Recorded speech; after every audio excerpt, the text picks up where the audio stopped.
성경 공부하겠습니다. 함께 하실 말씀은 구약 성경 민수기 14장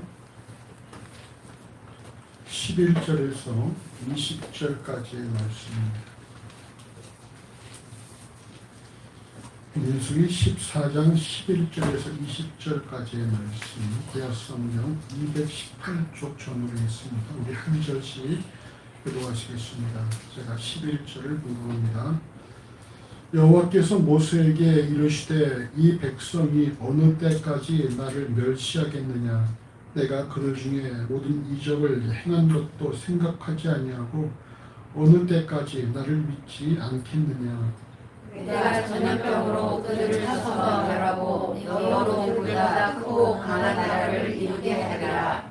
모세가 여호와께 여짜오되 애굽인 중에서 주의 능력으로 이 백성을 인도하여 내셨거늘 그리하시면 그들이 듣고 이 땅 거민에게 말하리라. 주 여호와께서 이 백성이 계심을 그들도 들었으니 곧 주 여호와께서 변연하여 오시며 주의 구름이 그들 위에 섰으며 주께서 낮에는 구름 기둥 가운데에서 밤에는 불 기둥 가운데에서 그들을 땅에서 사신 것이 아니라. 이제 주께서 이 백성을 한 사람같이 죽이시면 주의 명성을 들은 열국이 말하여 이르기를 여호와가 이 백성에게 주기로 맹세하니 인도할 영혼이 없고 도로 광야에서 죽었다 하리이다. 이제 구하옵나니 이미 말씀하신 대로 주의 큰 권능을 나타내옵소서. 이르시기를 여호와는 노하기를 경외하고 인자가 많아 죄악과 가시를 사하나 형벌받은 자는 별하고 사하지 아니하고 아비의 죄악을 자식에게 갚아 3, 4대까지 이르게 하리라 하셨나이다. 구하옵나니 주의 인자의 광대하심을 따라 이 백성의 죄악을 사하시되 애굽에서부터 지금까지 이 백성을 사하신 것 같이 사하옵소서. 여호와께서 가라사대 내가 내 말대로 사하노라. 아멘. 오늘 본문은 앞선 민수기 13장의 정탐꾼 12명을 가나안에 보낸 가데스 바네아 사건을 그 배경으로 합니다. 하나님의 인도하심에 따라 출애굽한 이스라엘 민족은 2년 동안 광야에서 행진한 이후에 하나님께서 약속하신 젖과 꿀이 흐르는 가나안 땅에 있고 가데스 바네아에 도달하였습니다. 여호와께서는 지파별로 한 명씩 12명이 40일 동안 가나안 땅을 정탐하게 하셨습니다. 정탐을 하고 돌아온 이후의 보고가 민수기 13장 30절에서 33절까지 기록된 우리가 함께 한번 읽어보시죠. 민수기 13장 30절에서 33절입니다. 갈렙이 모세 앞에서 백성을 안돈시켜 가로되 우리가 곧 올라가서 그 땅을 취하자. 능히 이기리라 하나 그와 함께 올라갔던 사람들은 가로되 우리는 능히 올라가서 그 백성을 치지 못하리라.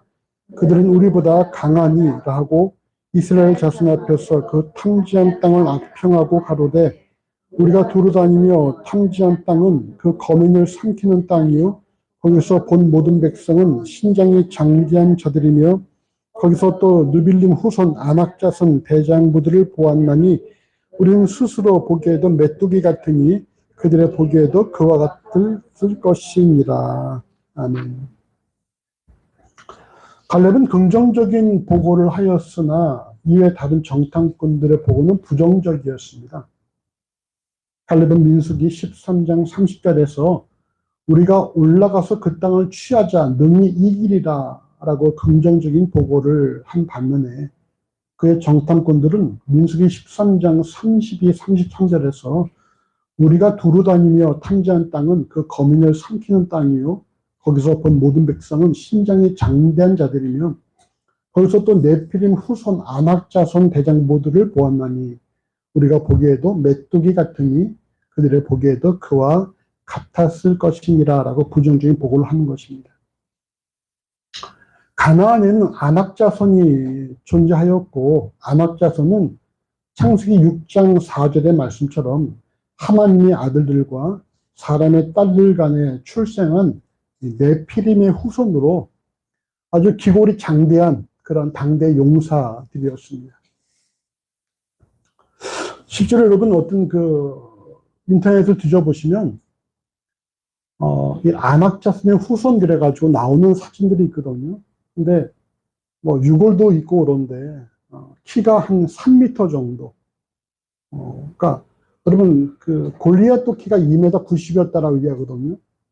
한 3m 정도의 사람들이 간혹 등장을 합니다. 지금은 거의 없지만 한 50년대만 하더라도 그런 사람들이 뭐 러시아에도 있고 미국에도 있고 그랬더라고요. 그리고 유골을 발견한 것을 이렇게 보여주는데 진짜 뭐 아주 큰 그런 유골의 모습들도 있고요. 그러니까 안악자손이 실제로 존재했었다라는 얘기입니다. 부정적인 보고를 한 이들은 안악자손에 비하면 자신들은 메뚜기와 같다는 것이고, 이 같은 부정적인 표현은 온 이스라엘 민족을 절망에 빠뜨렸습니다. 이 상황을 민수기 14장 1절에서 4절은 온 회중이 소리를 높여 부르짖으며 밤새도록 백성이 곡하였더라. 이스라엘 자손이 다 모세와 아론을 원망하며 온 회중이 그들에게 이르되 우리가 애굽 땅에서 죽었거나 이 광야에서 죽었다면 좋았을 것을 어찌하여 여호와가 우리를 그 땅으로 인도하여 칼에 망하게 하려 하는고 우리 처자가 사로잡히리니 애굽으로 돌아가는 것이 낫지 아니하랴. 이에 서로 말하되 우리가 한 장관을 세우고 애굽으로 돌아가자는 말씀을 통해서 이 부정적인 보고를 접한 이스라엘 민족의 두려움은 밤을 새는 통곡으로 시작해서 자신들을 인도한 모세와 아론을 원망하고 이 일을 계획하고 진행하시는 여호와를 불신한 나머지 다시 우리 애굽으로 돌아가자라고 제안할 정도로 절망에 빠진 상태에 이르게 되었다는 사실을 우리 보여주고 있습니다. 우리 이 같은 사실에서 주목할 내용은 왜 동일한 땅을 정탐했음에도 불구하고 갈렙과 달리 다른 이들은 부정적인 보고를 하였을까? 그리고 왜 이스라엘 민족은 긍정적인 보고가 아니라 부정적인 보고를 받아들였는가라는 부분이에요. 왜 이 갈렙은 긍정적인 보고를 한 반면에 다른 사람들은 부정적인 보고를 했을까? 왜 그랬을까? 이제 믿음의 차이. 한순이 왜 그랬을까? 왜 동일한 걸 보고 왔는데 누구는 너무너무 힘들 것 같아 라고 얘기하고 누구는 와 우리가 충분히 가능해 라고 말했을까?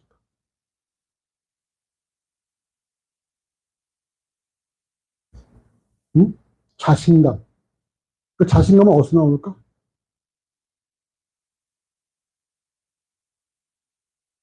응? 마음. 한순이 어떤 마음이 있어? 자신감이 넘치는 마음이야? 아니면은 보고 먼저 움츠러드는 마음이야? 움츠러드는 마음이야. 옆에 친구는 어떤 마음일 것 같아?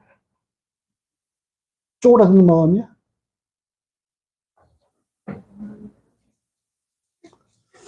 이는 말이죠. 민수기 14장 7절에서 9절에 기록된 여호수아의 갈렙의 주장을 통해 확인할 수 있습니다. 우리 14장 7절에서 9절 말씀을 같이 한번 읽어보시죠. 14장 9절에서 7절. 오직 여호와를 거역하지 말라. 또 그 땅 백성을 두려워하지 말라. 그들은 우리 밥이라. 그들의 보호자는 그들에게서 떠났고 여호와는 우리와 함께 하시느니라. 그들을 두려워 말라 하나. 아멘. 여호수아 갈렙의 보고는 무엇입니까? 먼저 7절을 보시면은 우리가 두루 다니며 탐지한 땅은 심히 아름다운 땅이라는 것입니다. 여호와께서 우리에게 심히 아름다운 땅을 주셨다라는 거예요. 그리고 여호와께서는 여호와의 백성들에게 좋은 것 주시기를 기뻐하신다라는 것입니다. 우리를 기뻐하시면 우리를 그 땅으로 인도하여 들으시고 그 땅을 우리에게 주시리라. 이는 과연 젖과 꿀이 흐르는 땅이니라. 결론적으로 그렇기 때문에 그곳에 비록 안악 자손이 산다 할지라도 그들은 여호와께서 우리와 함께 하시기 때문에 우리의 무엇이다? 밥이다 그래, 밥이다. 자, 밥이 뭐예요? 밥이 뭡니까? 밥이 뭐죠? 우리, 양식. 자, 이상우 형제, 밥이, 그래서 의미한 게 뭐겠습니까? 넌 내 밥이야. 이렇게 될 때. 응?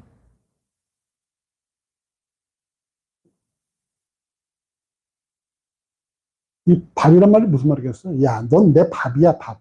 이렇게 되자 무슨 말이겠어요? 근데 이게, 넌 내 밥이야. 이게 아니고, 야, 넌 내 밥이야, 밥. 이건 좀 차이가 있죠? 네, 어떤 차이가 있습니까? 근데 여기서 뭐겠어요? 와, 내 밥이네. 이런 게 아니라, 그대로 우리 밥이야, 밥. 이런 거거든요. 어떤 의미겠습니까? 응?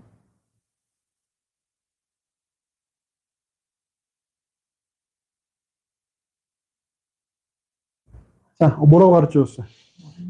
만만하다. 자, 옆에 보고 한번 해보세요. 넌 내 밥이야. 응? 그럼 밥이라는 표현이 뭐겠어요? 늘 먹는 것, 부담 없는 것, 만만한 것. 밥이라는 거죠, 밥. 여러분, 이렇게 밥이 될 수 있는 그 바탕이 무엇입니까? 여호와께서 우리를 기뻐하시면, 여호와는 우리와 함께 하시기 때문에, 그들 우리 밥이라는 거예요. 여호와께서 함께한 자들의 삶 속에서 주변 사람들은 다 거의 다 뭐예요? 밥이라는 거예요, 밥. 응? 여러분 주변에 여러분들에게 좀 이렇게 힘들게 하는 사람이 있습니까? 김현 집사님? 그럼 그렇게 외치세요. 속으로. 당신은 내 밥이야. 글로 써놨어요. 어. 제 주변에 힘들게 하는 사람이 있어? 없어? 내게 없는데 이렇게 힘이 하나도 없니? 어? 어? 우리 직장 생활하는 우리 자매들, 주변에 힘들게 하는 사람이 있잖아? 한 소리 인정 없어? 있어? 그럼 왜 말해? 속으로. 넌 내 밥이야. 근데 밥이 될 수 있는 바탕이 뭐야? 하나님께서 나와 함께 하시고, 나를 기뻐하시기 때문에, 결국 넌 내 밥이야. 이렇게 우리가 외칠 수 있어야 한다는 거예요. 아무나 보고 밥이라 말할 수는 없죠. 응? 하지만 뭡니까? 하나님이 나와 함께 하시고 나를 기뻐하시기 때문에 나를 힘들게 한 자들은 우리의 밥이라는 거예요. 왜? 하나님께서 일하실 것이니까. 응? 반면에 부정적인 보고를 한 이들은 여호수아와 갈렙이 밥이라고 표현한 안악 자손이 자신들보다 크고 장대하다는 사실에 대한 두려움에 하나님의 인도하심을 잃어버리는 것입니다. 그리고 이스라엘 민족 역시 동일한 상황에 빠져버렸다는 거예요. 우리 이를 통해서 우리가 명심해야 될 사실은 말이죠. 동일한 경험을 하더라도 해석은 전혀 다르게 등장할 수 있다는 것입니다.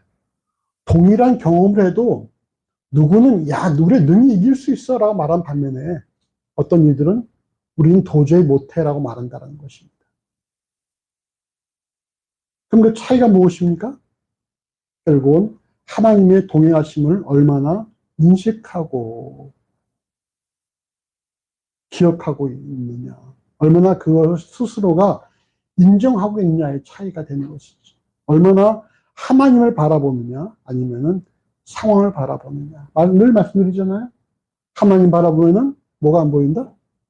사람 안 보이고, 사람 바라보면은 하나님 안 보인다라는 거예요. 하나님 바라보면 상황 안 보이고, 상황만 바라보면 하나님 안 보입니다. 우리는 둘 중에 하나밖에 못 본다라는 거예요. 둘 다 못 봐요. 그래서 여호수아와 갈렙은 하나님만 바라본 것이고 나머지 10명은 뭐예요? 상황만 바라봤다는 것입니다. 그래서 동일한 경험을 해도 정반대 해석이 등장할 수 있다는 것이죠.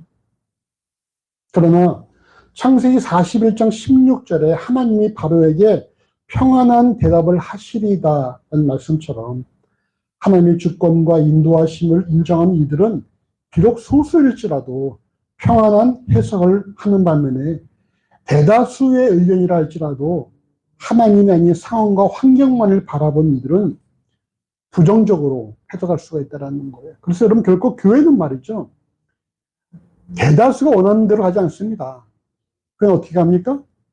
하나님의 인도하심, 하나님 뜻대로 간다라는 거예요. 모두가 다 반대해도 하나님 뜻대로 가는 거예요. 결국 그렇게밖에 될 수가 없는 것이고.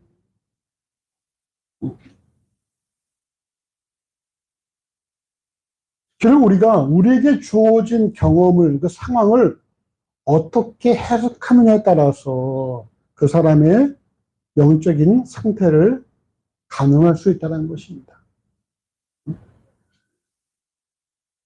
아무리 어떤 묵상을 하고 예배 나오고 헌금을 하고 해도 막상 상황이 발생했을 때 그 상황에서 하나님 바라보지 못하고 상황만 바라보면 부정적인 평가하는 사람들은 뭐예요? 아직 어린아이 신앙이라는 거예요. 근데 좀 예배에 좀 등한하면 안 되겠지만 묵상도 잘 안 하면 안 되겠지만 아무튼 그런 거에 관계없이 상황이 발생해도 하나님 나와 함께 하시고 내가 능히 이길 수 있어 라고 하면서 하나님을 주목하는 이들은 말이죠. 성숙한 믿음을 갖고 있다고 볼 수 있다는 것입니다. 여러분 스스로 여러분 한번 가늠해 보세요. 과연 내 신앙은 어느 정도인가. 그래서 여러분 우리에게 어려움이 복이 되는 거예요. 어려움을 통해서 자신의 신앙을 가늠할 수 있다는 것입니다.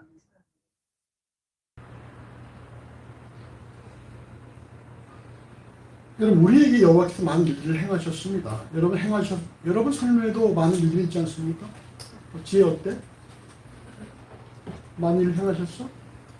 뭘 행하셨을까? 한 가지만 대표적으로.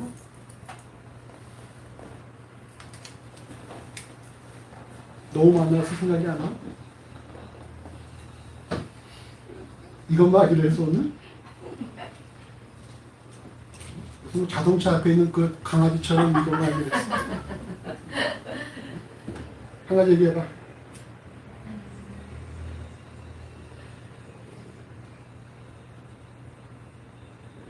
제가 뭘 잘한 건 아닌데도 얘기가 계속 교회는 가야겠다라고 말한 거야. 자, 김원윤 집사님 삶에도 여호와께서 많은 일을 행하셨죠? 어떤 일을 행하셨습니까? 평안을 주셨죠. 또 어떤 일을 하셨을까요? 저렇게 눈치가 없었어요. 또 어떤 일을 하셨어요?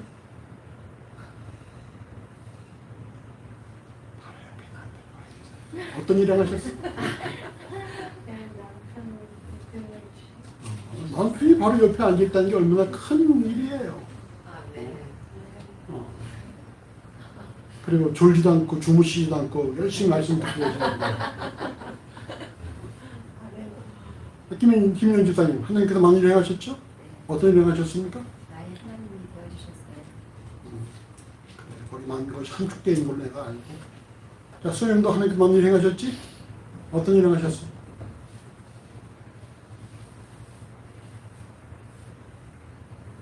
행하셨죠.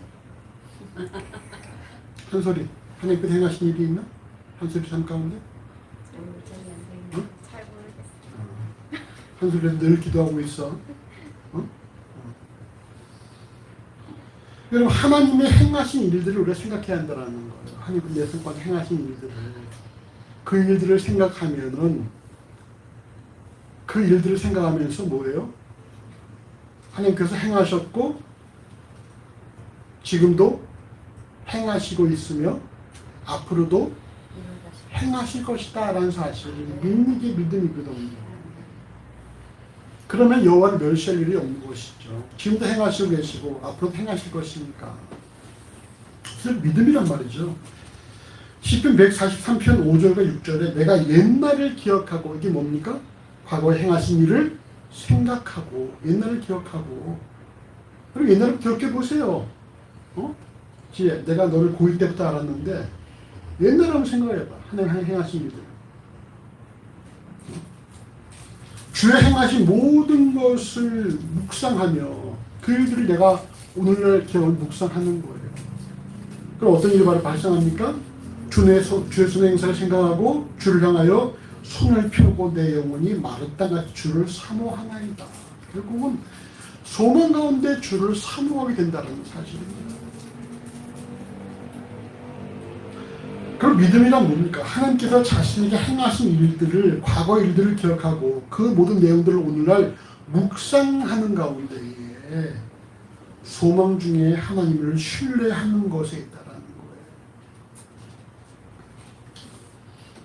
우리가 이번에 이사를 하지 않았습니까? 사택 이사를.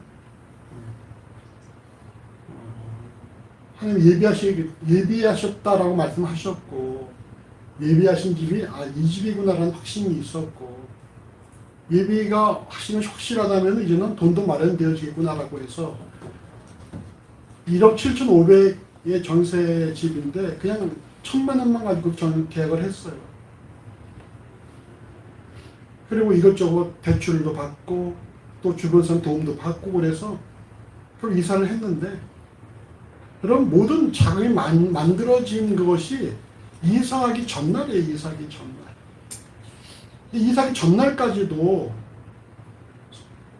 우리 부부가 서로 바라보면서 이게 어디에 있을까? 분명히 어디에 있는데 어디에 있을까?를 찾고 있었지. 이사 못하면 어떡하지? 이런 생각 없었다라는 거예요. 이게 어디에 있을까? 하나님께서 어떻게 주실까? 하나님께서 어떻게 주실까라는 생각이 나올 수 있는 바탕이 무엇이겠습니까? 응? 뭐예요? 신뢰. 신뢰는 어디서 비롯되겠어요? 하나님과 함께 하시는. 지난 20년 동안 여호와께서 항상 그렇게 해오셨기 때문에 거의 막바지의 마지막 날에서 항상 모든 걸 다 이루셨기 때문에 9월 6일에 이게 어디에 있지? 이게 어디에 있지는 뭐예요? 분명히 있다는 것이죠. 이게 어디에 있지? 근데 9월 6일 저녁에 전화가 온 거예요. 나한테 골드바가 2개 있으니까 와서 가져가십시오. 그 다음에 나도 점심 먹고 골드바 받아가서 팔아가지고 나머지 부분들을 다 해결했거든요. 그리고 여러분들에게 어떤 밴드에 올린 것처럼 부족한 300만 원, 그거를 이제 교회 그 차량 적금 본 거를 적금 담보 대출 받아서 그거를 하려고 했는데, 이사는 당일에 또 전화가 와서 동창이 내가 거룩한 분양을 받아서 내가 많이 못하고 그냥 우리 가족 수대로 100만 원씩 할게. 그래서 300을 딱 보내온 거예요. 그래서 내가 어제 딱 300 대출 받았어. 이것 때문에. 그랬더니 그 친구가 다른 건 해결됐어? 해결됐어. 그러니까 진짜 놀랍다. 이러는 거예요. 그래서 여러분 그거 300을 다시 대출 받은 거 다 집어넣고 지금 우리가 또 이사해서 살고 있다는 것입니다. 하나님께서 행하신 일들이 있다는 거 있잖아요. 20년 동안 회복교회를 통해서 하신 일들이 있고 우리를 위해서 하신 일들이 있고, 그런 것을 바탕으로 해서 분명히 이게 될 텐데 마지막 날까지 이게 분명히 된다. 근데 6일에 하나님께서 선한 손길을 통해서 이루셨다는 것이죠. 여러분, 우리가 말이죠, 하나님께서 우리 각자의 삶 가운데 행하신 일들을 깊이 묵상하셔야 돼요.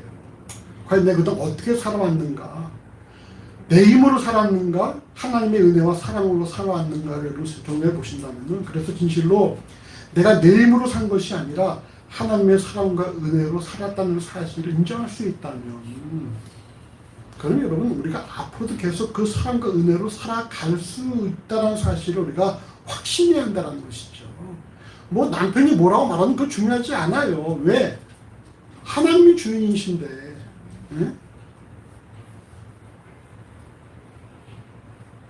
그러나 하나님께서 수많은 일들을 행하셨음에도 불구하고 순간 하나님이 아닌 주어진 상황과 환경을 바라보며 부정적인 해석을 하는 것은 믿음 없음은 물론 이제까지 자신의 삶에서 일하신 하나님을 멸시하는 행위라고 여호와께서 말씀하고 있다는 것입니다.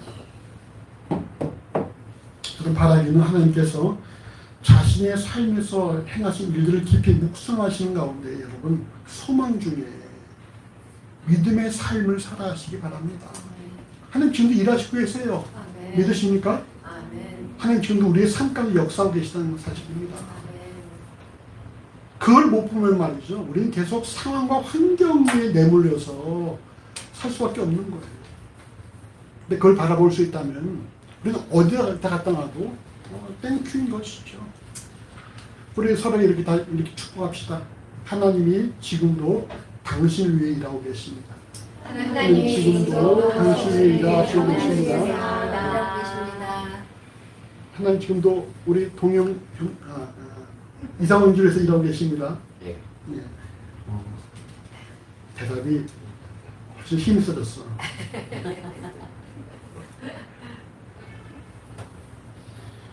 이스라엘 민족의 멸시를 받으신 하나님의 선택은 오늘 본문 민수기 14장 12절에서 내가 전염병으로 그들을 쳐서 멸하고 너로 그들보다 크고 강한 나라를 이루게 하리라라는 말씀입니다. 출애굽을 비롯해 2년간 수많은 역사를 행하셨음에도 불구하고 믿음 없는 부정적인 해석과 함께 하나님의 사람들을 원망한 이스라엘 백성은 전염병으로 쳐서 멸해버리고 모세를 통해 크고 강한 나라를 이루시겠다는 것입니다. 이는 하나님께서 노아를 통해 새롭게 하시듯이 언제든지 새로운 일들을 시작할 수 있다라는 사실을 알려주는 것입니다. 하나님께서 하신 일은 결코 시간에 구애받지 않아요. 여러분 아브라함의 언약을 주시고 몇 년이 지나서 그 이스라엘 자손들을 가나안 땅으로 인도하시는지 여러분 한번 생각해 보십시오. 몇 년이에요? 몇 년씩 될까요? 100년이 넘었을 아니? 100년이 넘었을 아니 애굽에서 포로 노예 생활 430년인데 100년 충분히 넘었지. 노예만 430년이에요. 노예만 430년. 그러면 아브라함으로부터 야곱에 이르기까지 몇 년일까요? 그게 100년이 넘었다는 거죠. 100년이 아니라 한 200년까지 하는 거예요. 200년. 아브라함이 75세에 여호와께서 만났다는 것이죠. 그리고 100세에 이삭을 낳았잖아요. 이삭 야곱 몇 살에 낳았어요? 60에 낳았어요. 60에. 40년 동안 애가 없었는데 40이 결혼해서 20년 동안 애가 없다가 60살에 기도해서 낳았단 말이에요. 그러면은 그 다음에 야곱이 애굽에 들어갔을 나이가 130이기 때문에 130, 60, 25를 더하면 몇 살입니까? 215년.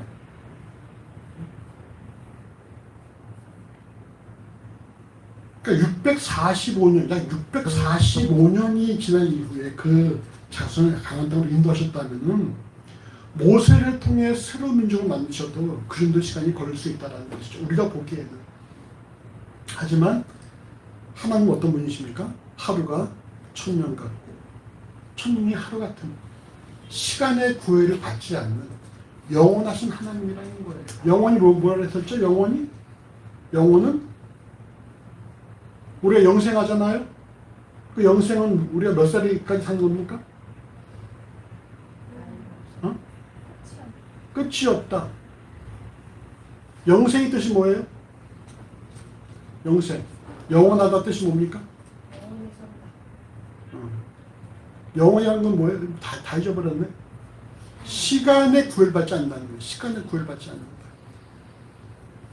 영생이라는 것이 100살, 200살, 300살 계속 오는 게 아니라 영원은 뭡니까? 시간에 구애받지 않는 거예요. 시간은 오직 누구에게 주어지는 것입니까? 사람에게만 주어지는 사람에게만. 그래서 하나님 어떤 분이세요? 어제와 오늘과 내일이 동일한 분이시라는 거예요. 하나님 시간대는 흐르지 않기 때문에. 그럼 하나님은 항상 자기의 시간, 자기가 일하셔야 할 때에 일하신다는 것입니다. 결국 하나님께는 촉박함이나 조급함은 존재하지 않고 오직 촉박함과 조급함은 유한한 인간의 몫이라는 거예요. 우리는 하나님께서 왜 안 주시지? 라고 하시면 하나님께 언제 주신다고요? 하나님의 때에 주세요. 하나님의 때에. 그때가 언제입니까? 마지막 날. 하나님께서 일하실 때까지 기다릴 줄 아는 인내와 믿음을 소유하시기를 바랍니다. 그 다음 말씀 보시죠. 14장 13절부터 19절까지 같이 읽어보십시오. 모세가 여호와께 여짜오되 애굽인 중에서 주의 능력으로 이 백성을 인도하여 내셨거늘 그리하시면 그들이 듣고 이 땅 거민에게 고하리이다. 주 여호와께서 이 백성 중에 계심을 그들도 들었으니 곧 주 여호와께서 대면하여 보이시며 주의 구름이 그들 위에 섰으며 주께서 낮에는 구름 기둥 가운데서 밤에는 불 기둥 가운데서 그들 앞에서 행하시는 것이니이다. 이제 주께서 이 백성을 한 사람같이 죽이시면 주의 명성을 들은 열국이 말하여 이르기를 여호와가 이 백성에게 주기로 맹세한 땅에 인도할 능이 없는 거로 광야에서 죽였다 하리이다. 이제 구원하니 이제 말씀하신 대로 주의 큰 권능을 나타내옵소서. 이르시기를 여호와는 노하기를 거기 하시고 인자가 많아 죄악과 과실을 사하나 형벌을 받는 자는 결단코 사하지 아니하고 아비의 죄악을 자식이 갚아 상무사기까지 이르게 하리라 하셨나이다. 구원하니 주의 인자의 광대하심을 따라 이 백성의 죄악을 사하시되 애굽에서부터 지금까지 이 백성을 사하신 것 같이 사옵소서. 아멘. 하나님께서 하신 일들을 망각하고 주어진 상황을 부정적으로 해석하며 하나님을 멸시하는 이스라엘 민족을 쳐서 멸하고 모세를 통해 크고 강한 나라를 이루게 하시겠다는 여호와의 말씀에 대한 모세의 반응은 무엇입니까? 예스의 노예요? 응? 예스의 노예요. 같이 읽었잖아요. 예스의 노예요. 그렇게 하십시오입니까? 아니면 안 됩니다입니까? 안 됩니다. 안 됩니다. 왜 안 됩니다라고 얘기했습니까? 14장 16절에 열국이 말하기를 여호와가 이 백성에게 주기로 맹세한 땅에 인도할 능이 없는 고로 광야에서 죽게 하리이다 라고 해서 여호와의 능력에 대한 거짓 소문이 날 것에 대한 우려, 염려가 있었기 때문이라는 거예요. 여러분 만약에 말이죠. 하나님께서 이렇게 우리에게 말씀하시면 어떻게 했어요? 내가 이건 뭐 우리가 적응하기 쉽지 않지만 아무튼 내가 그들 다 멸해버리고 내가 너로 크고 강한 나라를 만들겠다. 네가 그 나라의 시조를 만들겠다. 하면 어떻게 되겠습니까? 응? 한소리야. 네가 다니는 회사가 기독교 회사야. 누구나 다 그 회사 기독교 회사인지 알고 있어. 근데 그 안에 많은 비리가 있고 부정부패가 있는 거야. 하나님께서 너에게 말씀하시는 거야. 한솔아, 내가 저 회사를 멸해버리고 내가 너로 하여금 새로운 회사를 만들게. 그럼 한솔 어떻게 할까? 오케이, 땡큐. 그런데 뭐라고 그랬어요? 그렇게 하지 마십시오라고 했단 말이에요. 이유가 뭡니까? 그렇게 하시면 여호와의 능력이 없다라고 그렇게 사람들이 오해할 수 있으니까 그렇게 하지 마십시오라고 얘기했다는 것이죠. 우리 여기서 볼 것이 뭡니까? 모세에게 있어서 개인적인 욕심이 있다 없다? 없다는 거예요. 모세에게 있어서 자신을 드러내고자 하는 그런 마음은 없다는 것입니다. 요즘 뭐만 있습니까? 하나님의 능력이 열국에 의해서 과소평가될 것에 대한 염려만이 남아있다는 거예요. 모세에게 있어서 사익은 존재하지 않고 사적인 유익은 존재하지 않고 오직 하나님의 능력이 다른 사람들에 의해서 오해받으면 어떡할까에 대한 염려만 있다는 것입니다. 이처럼 하나님의 일꾼은 자신의 유익이 아니라 자신의 언행을 통해 하나님의 영광이 가리워질 것에 대해서 두려워해야 한다는 거예요. 마태복음 5장 16절은 너희의 착한 행실을 보고 하늘에 계신 너희 아버지께 영광을 돌리게 하라 이렇게 말씀하지 않습니까? 분명한 것은 이 착한 행실이 억지로나 가식이 아닌 마음에서 우러러 나와야 한다는 것이고 이를 자신의 영적 상태에 무관하게 억지로 하다 보면 결국 심리의 부담을 느껴서 그것이 누적되고 결국은 무너져 버린다는 사실을 명심해야 됩니다. 여러분 제가 학교 다닐 때 말이죠. 한 친구가 있는데 아주 쿨한 친구예요. 이렇게 할까? 좋아. 그래, 좀, 그래. 손정 원하는 대로 해. 괜찮아. 내가 할게. 그래. 그 내가 할게. 다 이렇게 하는 얘기를 하는 친구예요. 아주 누가 볼 때는 나이스한 그런 친구죠. 괜찮아. 내가 괜찮아. 근데 하루는 이 친구가 폭발을 하더라고. 폭발하면서 너 그때 이렇게 했지, 너 그때 그렇게 했지, 너 그때 이렇게 했지 하면서 그것들을 다 얘기하는 거예요. 그러니까 그거를 괜찮아 하면서 뭐예요? 차고차고 쌓아둔 거야. 괜찮아, 내가 할게. 쌓아두고 괜찮아 다 쌓아뒀다가 결국에 터져버리더라고. 그래서 내가 그래서 놀랐어. 내가 이렇게 소화시킨 게 아니라 계속 묵혀 있었구나. 누적되었구나. 이제 앞으로 얘가 괜찮아 하는 이제 믿지 말아야 되겠다. 여러분 자신의 영적인 상태에 비례해서 그걸 받아들여야지. 수준은 유치원생인데 대학생 문제를 괜찮아 내가 풀 수 있어 이러다가 여러분 결국은 채가지고 싱크홀이 생긴다. 싱크홀이. 그럼 그걸 무너지고 만다는 거예요. 자신을 통해서 크고 강한 나라를 만들겠다는 하나님의 말씀을 거부한 모세는 오늘 본문 민수기 10장 17절에서 주의 큰 권능을 나타내시옵소서라고 한 이후에 18절에서 여호와는 너와 길을 더디게 하시고 인자가 많아 죄악과 과실을 사하나 형벌 받을 자는 결단코 사하지 아니하고 아비의 죄악을 자식에게 갚아 3세대까지 일게 하리라 하셨나이다는 말씀을 통해서 하나님의 속성에 대해서 언급을 합니다. 이처럼 우리가 기도할 때에 하나님의 속성을 언급하는 것은요, 기도하는 자로 하여금 담대하게 기도하게 하는 것은 물론이거니와 하나님의 일하심에 대한 확신과 소망을 제공한다는 것. 우리가 기도할 때 먼저 할 것이 무엇입니까? 하나님을 우리가 더 높이 찬양하고 표현을 해야 돼요. 하나님 어떤 분이신지, 하나님 내 삶을 인도하신 분이시지 않습니까? 하면서 우리 기도할 수 있는 것이죠. 하나님 모든 것들을 다스리지 않습니까? 모든 것이 주인이지 않습니까? 하면서 기도할 수가 있는 거예요. 그런데 우리가 기도가 담대하게 되어지고 또 확신과 소망 가운데 기도를 할 수 있다는 것입니다. 간구의 내용은 민수기 10장 19절에 주의 인자의 광대하심을 따라 이 백성의 죄를 사하시되 애굽에서부터 지금까지 이 백성을 사하신 것 같이 사하옵소서라는 것으로 앞서 하나님의 속성을 언급한 것처럼 주의 광대한 인자하심을 언급한 이후에 그에 따라 이스라엘 민족의 죄를 사하실 것을 간구하는데 애굽에서부터 지금까지 이 백성을 사하신 것 같이 사하실 것을 요구합니다. 애굽에서 지금까지 2년이죠. 2년. 모세가 지난 2년간의 광야 생활이 오직 여호와의 사하심으로 이루어졌다는 사실을 인정하는 거예요.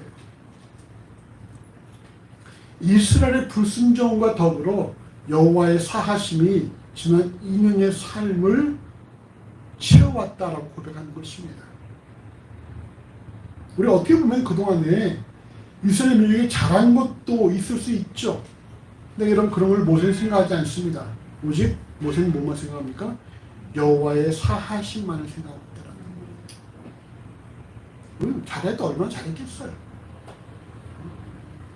너희가 잘한 것이 여호와 앞에 얼마나 영광이 되겠으며 너희가 못한 것이 얼마나 여호와 앞에 손해가 되겠느냐. 이게 누가 한 말이에요? 네가 하는 선은 너와 함께 있는 사람에게 유익할 뿐이고 네가 행하는 악은 너와 함께 있는 사람에게 악할 뿐이다. 누가 한 말입니까? 엘리후가 요백에 한 말이에요. 네가 잘했든 얼마나 잘했냐. 네가 잘한 것이 여호와께 얼마나 영광이 되겠느냐. 이 엘리후가 한 말이거든. 요백한테. 이처럼 오늘을 살아가는 그리스도인 역시 간구함에 있어서 고백할 것은 하나님의 신실하시고 무한하신 사랑과 은혜를 고백한 이후에 나면서부터 지금까지 오직 하나님의 사랑과 은혜로 살아왔다는 사실을 자신이 주 앞에 내놓을 것이 하나도 없다는 사실을 우리가 고백해야 한다는 것입니다. 우리가 이처럼 하나님을 고백하기 위해서 필요한 것이 무엇이겠습니까?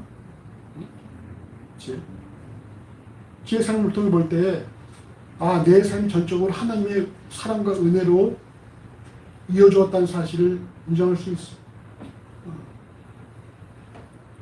하나님께서 내 삶에 많은 걸 행하셨다는 사실을 인정할 수가 있지. 그렇게 말할 수 있는, 고백할 수 있는 근거가 무엇일까?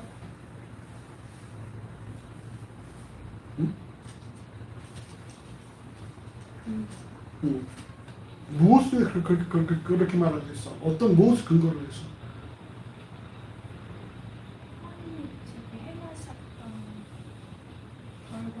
행하셨던 일들. 그런 일들 어떤 사람들은 말이죠. 아유, 우연이야, 우연. 어쩜 그렇게 된 거지. 이렇게 말하는 사람들이 있어요.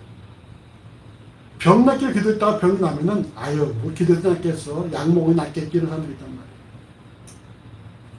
하나님이 하신 일들을 그때는 감사하는데 그것을 세월이 지나면서 망각해버린 사람들이 많다는 것입니다. 그래서 필요한 게 뭐예요? 그래서 필요한 것이 뭐겠습니까? 그를 망각하지 않기 위해서 요구되는 것이 뭘까요? 생각. 뭘 생각해? 하나님의 하신 일들을 생각하고 묵상하는 게 꼭 필요하다. 날마다. 그래서 묵상이 중요한 거예요. 묵상하지 않으면 어떻게 됩니까? 그때 막 갈급했어. 근데 끝나고 되면 어떻게 돼요? 그렇게 어쩜 됐겠지. 우연히 됐겠지라고 생각한다는 것입니다. 그래 감사할 줄을 모른다는 거예요. 그래서 우리가 늘 하나님의 하신 일들을 깊이 생각하고 묵상하는 게 필요하다는 거죠. 날마다 내 삶에 하신 일들을 기억하고 묵상이 중요하다는 거예요. 우리가 살아가는 이유가 오직 전적인 하나님의 사랑과 은혜라는 사실을 명심해야 됩니다. 그건 다른 게 없어요. 우리가 잘나서 사는 것이 아닙니다. 오직 하나님의 사랑과 은혜로 살아간다는 거예요. 여러분 믿으십니까? 우리 다시 한번 몇 분에게 이렇게 축복하시기 바랍니다. 오직 당신은 하나님의 사랑과 은혜로 살아갑니다. 하나님의 사랑과 은혜로 살아갑니다. 이래도 그렇게 살아야 돼. 한솔이 그렇게 살아야 돼. 그거밖에 없어. 사랑과 은혜로 하는 것밖에. 그 친구한테 말해줘.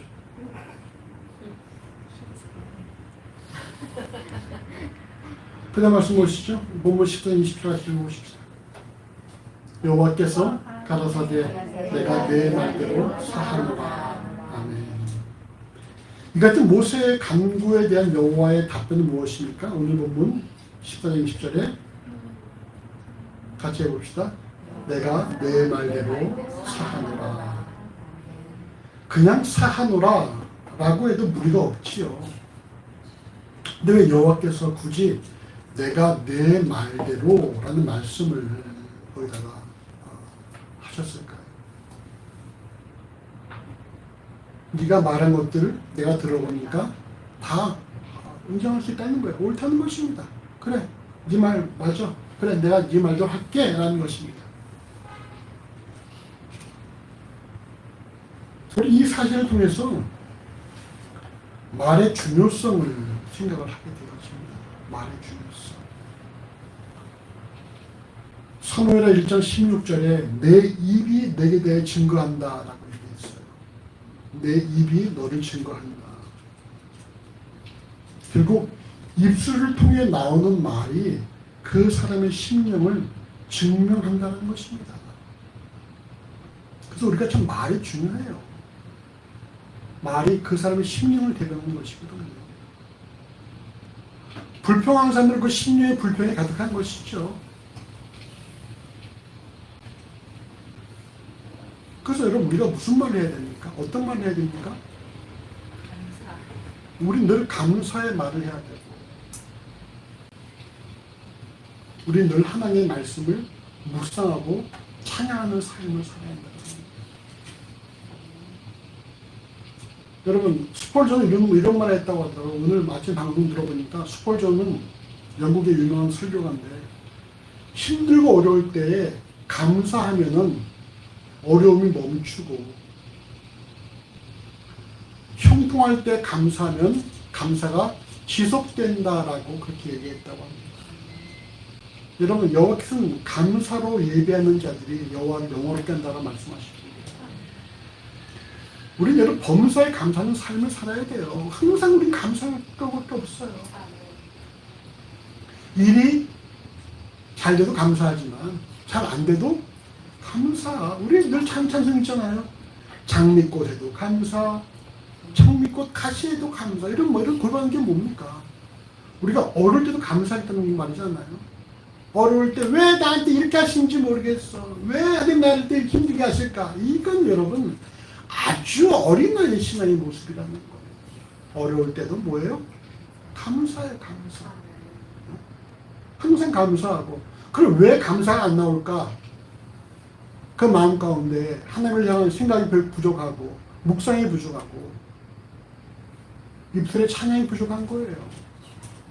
그러니까 늘 그 마음껏 하나님을 기억하고 묵상하고 찬양하면서 범사에 항상 어떤 일이든지 어떤 상황이 처하든지 우리가 감사의 삶을 살아야 한다는 것입니다.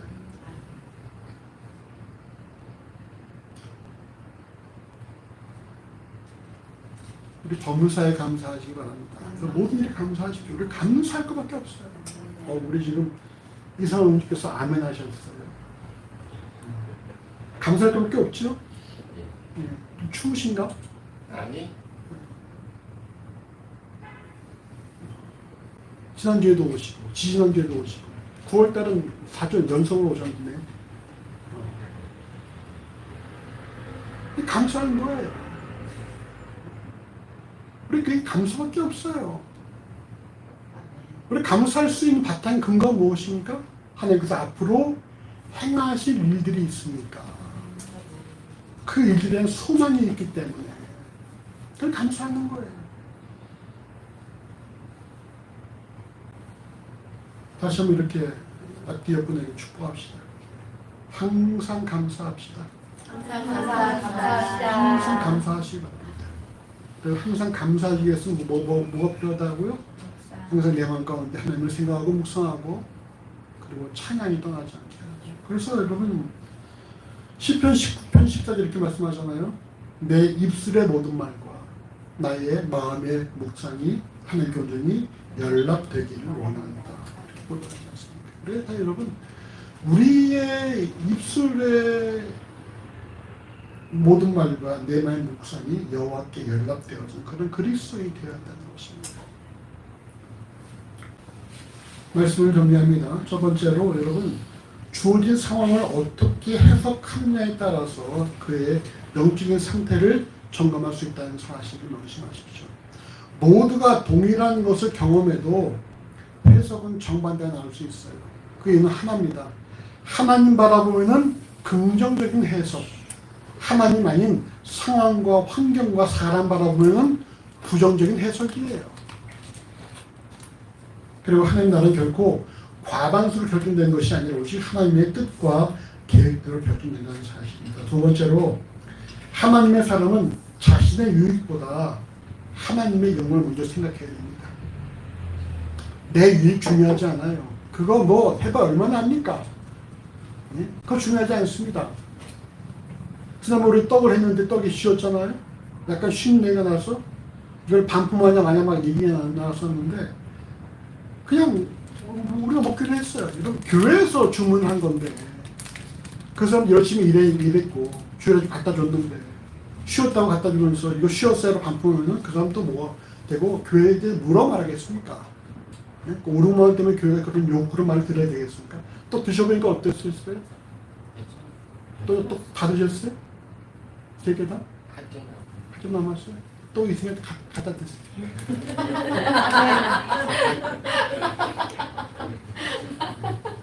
냉장고에 5개, 우리 집에 5개 있으니까. 여러분 우리 말이죠. 그 정도 손해는 여호와를 위해서 충분히 감당할 수 있다는 것입니다. 얼마나 됐든지 간에 여러분 내 유익이 먼저가 아니에요. 먼저 생각하는 무엇입니까? 하나님의 영광과 교회의 이름이 가려지지 않는 것이죠. 그 믿음은 자신에게 행하신 일들을 깊이 기억하고 묵상하며 더 여호와를 신뢰하는 것이라는 사실을 의심하십시오. 믿음은 말이죠. 갑자기 생기는 것이 아니라 여호와께서 내 삶과 행하신 일들을 계속해서 반복해서 생각하는 거예요. 하나님께서 이렇게 하셨지, 이렇게 행하셨지. 그러면 뭐가 나옵니까? 그 다음에 지금도 행하실 것이고, 행하시고 있고, 또 더 나아가서 앞으로도 행하실 것이다. 바울이 뭐라고 말했어요? 나를 그 모든 사망에서 건져내신 여호와께서 오늘도 건져내시고 앞으로도 능히 건져내실 것이다 라고 고백하지 않습니까? 이것이 우리 믿음이에요. 나를 이곳에 오게 하신 여호와께서 지금도 내 삶에서 일하고 계시고 앞으로도 계속 내 삶 위해서 일하실 것이다. 언제까지? 언제까지? 우리를 부르시는 그날까지. 이것이 우리의 믿음이에요. 그래서 우리는 어떤 상황에 있더라도 긍정적으로 생각할 수 있다는 것입니다. 여호와께서 나와 함께 하시기 때문에, 나와 우리에게 일하시기 때문에. 마지막으로 그리스도는 오직 하나님의 은혜와 사랑으로 살아간다는 사실을 명심하시기 바랍니다. 모세는 그냥 2년간 내가 좀 잘한 것도 있겠지만 그렇지만 그걸 생각하지 않습니다. 오직 우리가 여호와의 사하심으로 살았다라고 고백합니다. 여러분 결코 여러분이 무엇을 했든지 간에 여러분을 드러내지 마십시오. 우리가 드러낼 건 아무것도 없어요. 우리는 오직 뭡니까? 죄인이에요. 죄인. 여호와의 사하심으로 살고 있는 자들입니다. 내가 남들보다 한두 가지 더 잘할 수 있을지 모르겠지만 여호와 보시는 우리 아직도 뭐예요? 죄인이라는 거예요. 그리스도의 의로 살고 있는 자들이라는 사실입니다. 아무것도 내세울 것이 아무것도 없어요. 오직 우리의 자랑은 뭐만 있습니까? 하나님 외에 자랑할 것이 아무것도 없어요. 그리스도의 십자가 외에 자랑할 것이 아무것도 없다는 것입니다. 여러분 자랑하지 마십시오. 자랑할 게 뭐가 있어요? 다 있다 없어질 것들인데. 똑똑해 얼마나 똑똑하고 자기가 얼마나 잘납니까? 교만하지 마시고 겸손함으로 오직 내가 주의 은혜와 사랑으로 살아간다 고백하시며 살아가시기 바랍니다. 이런 게 돼야지 여러분 교회가 마땅히 역할할 수가 있는데.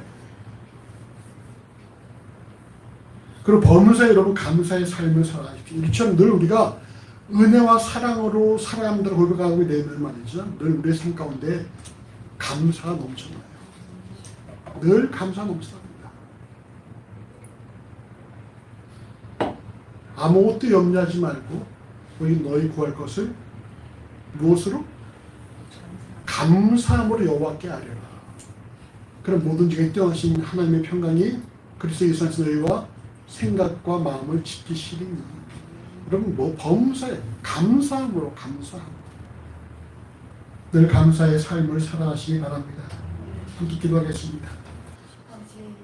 주여 늘 감사합니다. 우리가 이 땅을 살아가면서 우리가 수많은 상황을 접하지만 우리가 어떤 상황을 접하든지 우리가 상황을 바라보지 않게 하시고 오직 하나님을 바라보고 하나님 나와 함께 하심을 고백하는 가운데에 긍정적인 소망의 생각을 품을 수 있도록 인도하시기를 하나님 간절히 원합니다. 우리가 참으로 우리의 작은 이익으로 말미암아 하나님을 우리가 무시하지 않도록 만들어 주시고 우리의 유익은 우리가 참으로 포기하고 오직 하나님의 영광만을 구할 수 있는 교회의 유익을 우리가 꾀할 수 있는 그런 심령이 되어지기를 하나님 간절히 소원합니다.